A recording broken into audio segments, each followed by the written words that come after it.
La moció que presentem és una iniciativa que s'ha fet de manera conjunta per tots els partits presents en alguns ajuntaments, entre els que citaria, per exemple, Saragossa i Múrcia.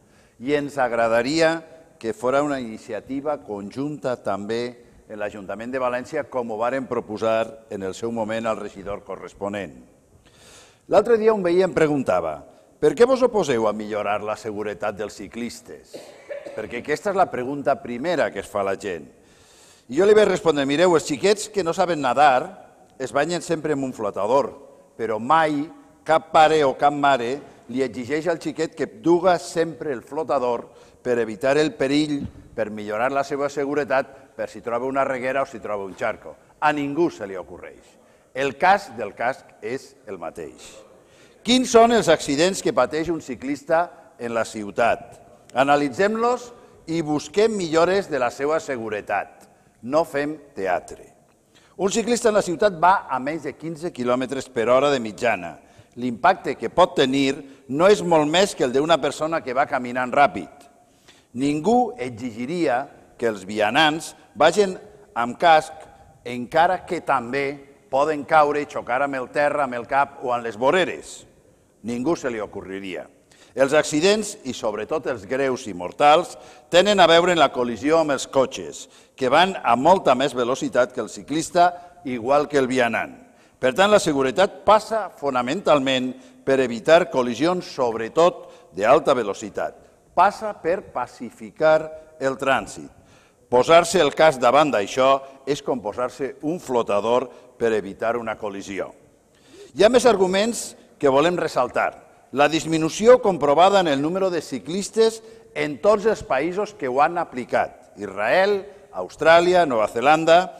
Els problemes evidents que generaria en la bici pública, amb l'enbici, la introducció del casc obligatori. És molt important, també, i està en la moció i ho volem ressaltar, el tema de la posició del ciclista en la via. I ho hem de dir en claretat.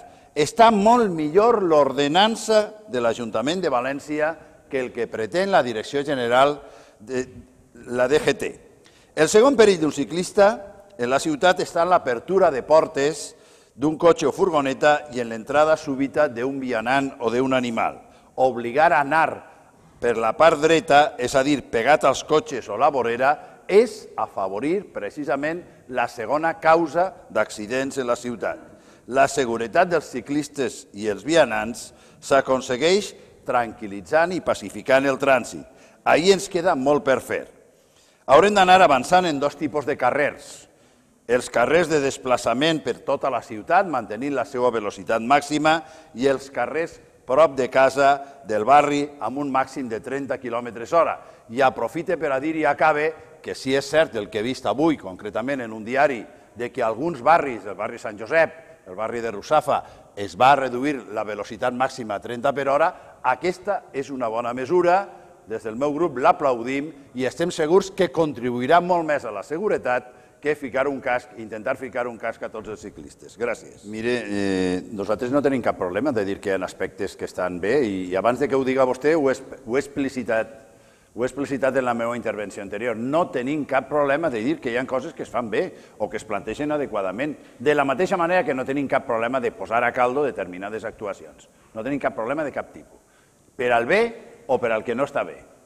I per tant, igual que abans li he dit que hi ha determinades actuacions que ens semblen perfectament raonables i que recolzem, li he de dir a continuació que lamentem moltíssim que, malgrat haver-li dit la voluntat d'intentar fer algun plantejament conjunt respecte a aquest tema, almenys en els temes en els que estem d'acord, perquè no vam entrar a discutir res més, vostès van rebutjar aquesta possibilitat.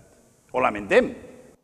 Em sembla que és negatiu, perquè hi ha determinades coses que, malgrat les confrontacions polítiques, ens podem posar d'acord i generalment és bo i la gent que governa té determinades formes de concebir els plantejaments. Aquí hi havia una possibilitat d'arribar a acords, dient-li que hi ha coses que es fan millor en València que el que es planteja en Madrid, li he dit abans d'una forma explícita i vostès l'han rebutjat. És la seva forma de governar, ¿vale? Estupendo. Pues mire, nosotros ho lamentem.